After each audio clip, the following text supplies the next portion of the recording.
Hello, আসসালামু আলাইকুম। Welcome to Fatiha blog. কে কেমন আছেন? আমি তো আলহামদুলিল্লাহ আপনাদের দোয়ায় ভালো আছি। প্রতিদিনের মতো একটা নিউ ব্লগ শুরু করে দিলাম। এই তো সকাল সকাল চলে আসছি 7টার দিকে, 7:30টায় মিঠুর হসপিটালে চলে আসছি। তো অসুস্থ শরীর, তো মেয়ে আমার ছোটো ভাইয়ের বউ, মেয়ের বাবা একসাথে আসছি। তো এসে বসে আছি। তো ভাইয়ের বউ টিকিট কাটতে গেছে, ছোটো ভাইয়ের বউরে নিয়ে আসছি, যেই কাজের জন্য নিয়ে আসছে।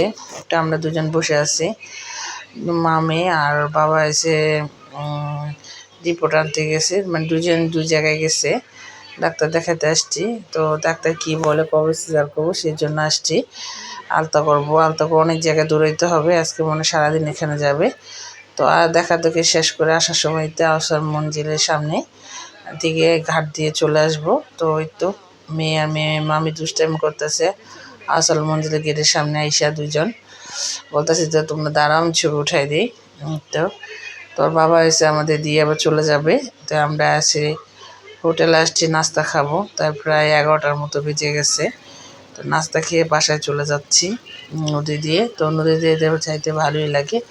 ওই দেখা যায় বাবুবাজার ব্রিজ। তো এতদিন ব্রিজ দিয়ে গেছি, আজকে নদীতে যাব দুজন। খুব মজা করলাম, ভালোই লাগলো।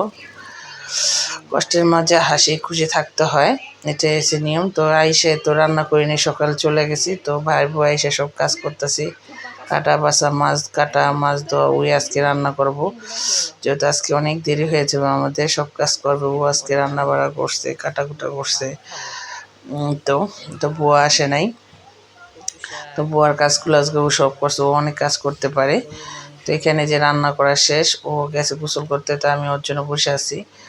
রান্না করছি কচু শাক, পাবদা মাছ, আমডাল, গরুর মাংস, ভাত। তো আজকে সবই ও রান্না করছে। তো খাওয়া দাওয়া করবো। আগামীকাল ইনশাল্লাহ আবার ডাক্তার কাছে যাবো কিনা, ডাক্তার কি বলে সেটা জানাবো। ও আর চলে যাবে। তো সন্ধ্যার দিকে বাবা আবার নারকেল নিয়ে আসছে, দুজনে নারকেল দিয়ে ঘি দিয়ে মুড়ি দিয়ে সন্ধ্যার নাস্তা খাচ্ছে।